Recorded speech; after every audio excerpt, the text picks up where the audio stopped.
everybody. Welcome to the All American Otaku Show. Today's subject is about history and history in anime. History has been a very focal point in anime because a lot of animators are fairly older, some are younger, but they always look back to times in history that shape us, and what things in history in Japan. There's even some anime that use his history outside of Japan, such as the Viking Age or the Middle Ages, or even some areas of China. The first anime I'm going to talk about for the idea of history is Vinland Saga. Vinland Saga is about this ice area in the age of Vikings, and is surrounded by the Vikings, who are conquerors and farmers and try to live through the elements of the ice. It starts off with the slave being discovered in this ice, and the main character's father picks him up, and they bring back the slave back to life, and they find out where he goes for him. Then this other guy comes in there with chains and says, "Men belong in chains. That's the best type of chains of iron, more than gold or silver or any of that case."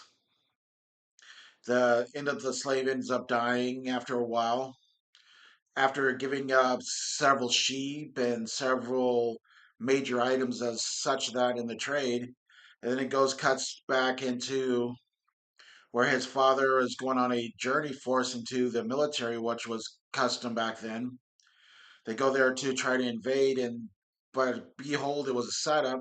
The mercenaries and stuff shoot arrows and hit his father all over the place, as well as the guy who betrayed him. And he tries to kill him, but the father ends up dying standing up. So the son, who ends up sneaking onto this journey, ends up being on the ship and waiting for his perfect to kill the main person who killed his dad. They first try to starve him out, and hopefully he would die that way. Doesn't happen. He finds ways to hunt, eats, and then practices and trains to the point where he could kill the person who killed his dad.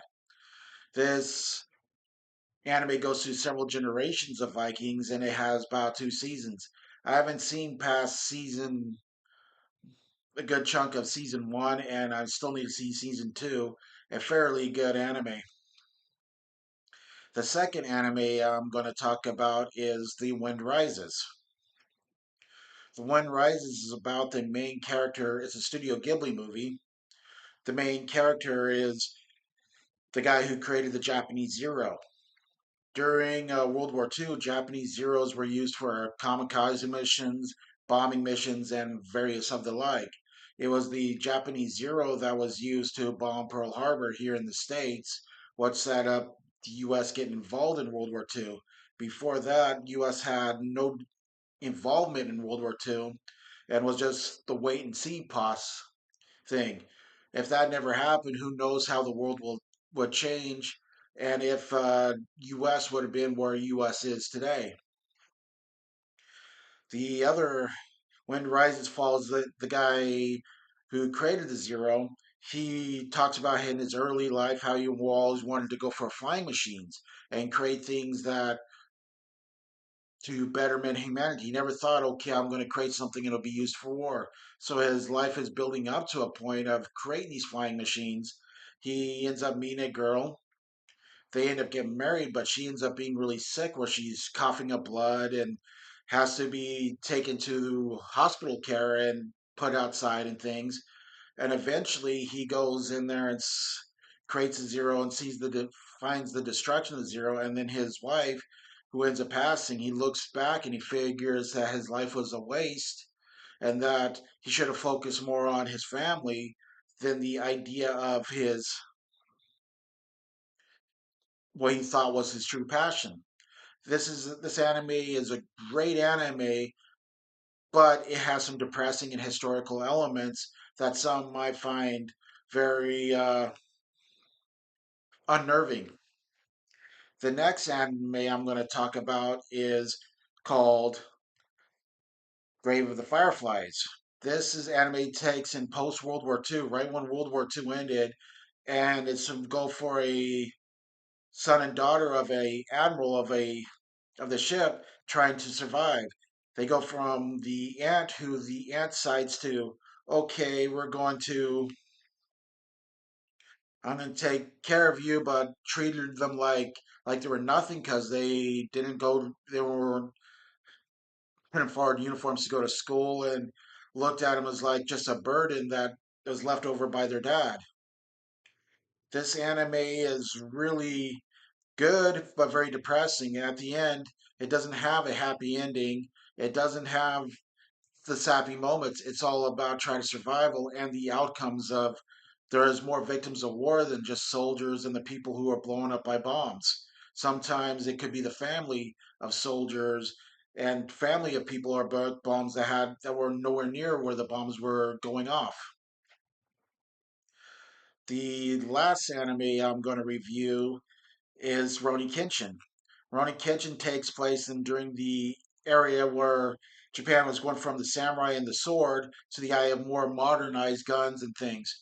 This takes place at the very end of the Shogun versus the Imperial thing, and while the Empire is trying to get back in power, and Roni Kenshin he decides to join the army that is for the Imperial. He ends up becoming a really great sword fighter who ends up killing many people and kill various different things. They call him Botasai the Manslayer. Eventually, after the Empire wins and regains control, he decides to put up his killing ways and have a reverse blade sword. Instead of killing and fixing things or even teaching his style so his murderous style could live on, he decides to help people by knocking out opponents. This leads into more comical and everything aspects, but even though he's a great fighter and great philosophy, what is the better way to do things? This anime is very touching in some parts, comical in some parts, and it tells that one can use great skill, even if it's a murdering skill, to help people and may change their way to not actually kill, but actually help. Here's Mr. Pat on his manga review.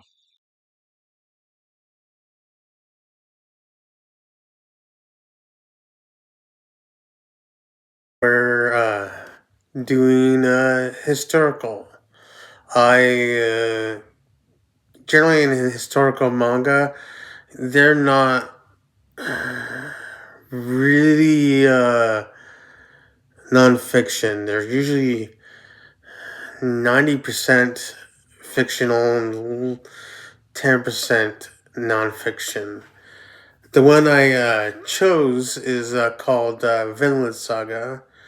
It it was very recently done and dubbed with anime, so I decided to do this when it was depicts a Viking period and Vikings in this European depiction, and it depicts this kid named Thorfinn. He's has a interest with traditional warrior stuff when he ends up following his dad when he wasn't supposed to be, and his dad gets murdered by this mercenary band named Askeladd. He's kind of this kind of uh, tactical genius kind of guy, and his dad, which was I think it was called. Well, he was really really big, and they took him down through a bunch of arrow fire and that. Uh, During this whole point, Thorfinn ends up chasing after him, and Askeladd seeing him, just takes him under his wing, and you know, guys, this guy's always raiding, pillaging, doing every kind of bad stuff that you could think of uh, in the Viking way, and during this time period when he's getting more, getting to the combat, he's taking a lot of these assignments so he can get any chance to fight him. And he always failed miserably. And more of the early days, though, was he met old man name, and this one's more for history, is Leif Erikson. And this is the reason why I mentioned this, is Leif Erikson was kind of not the traditional Viking. He didn't believe in fighting. He believed in trade and bartering, and eventually he went into the Americas. The reason this is more prominent on this is because the Vinland is referring to America itself, and Thorfinn during this whole time, which this all takes up in one arc, and there's like 4 more arcs to the story. It gets a little more character driven, and he, during that whole battle and stuff, he ends up becoming a slave because he ended up trying to kill the prince, and he ended up was trying to avenge Askeladd because Askeladd killed the king, and the prince was gonna be taking that the throne, and he got really pissed when Askeladd died, so he went in and started attacking him, and it's a good thing they didn't kill him, so they made him into officially a slave. And this goes on to like the second arc, so there's quite a more detail, but as the story goes, I think it's the third arc, goes into more pacifism, like his dad was originally trying to tell him that there's no such thing as enemies, and he ends up trying to make his chance to follow what Leif Erikson said, because he kept on dreaming about going to Vinland. I recommend this manga because it's really interesting as far as the whole characters-driven story. I give this 5 out of 5. I really like this. It's still ongoing, but it's on its final arc. And this is Mr. Pat signing off. And have a great day. Welcome to the show where anime dreams come alive. Let's go! All American Otaku vivified, diving deep into the anime tide. From the screen to the page, we're turning every stage. All American Otaku, where worlds collide.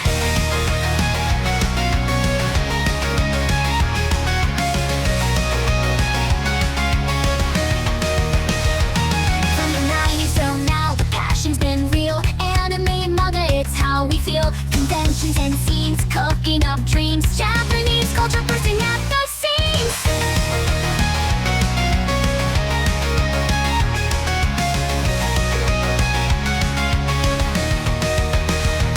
From the 90s till now, the passion's been real. Anime and manga, it's how we feel. Conventions and scenes, cooking up dreams. Japanese culture bursting at the seams.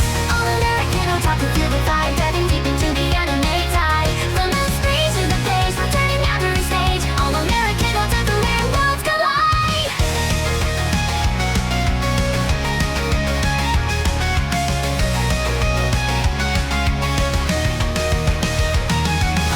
I'm there and Mr. Pat by my side, exploring every genre, let's take that ride. From action to drama, it's all here. Community strong, let's make it clear.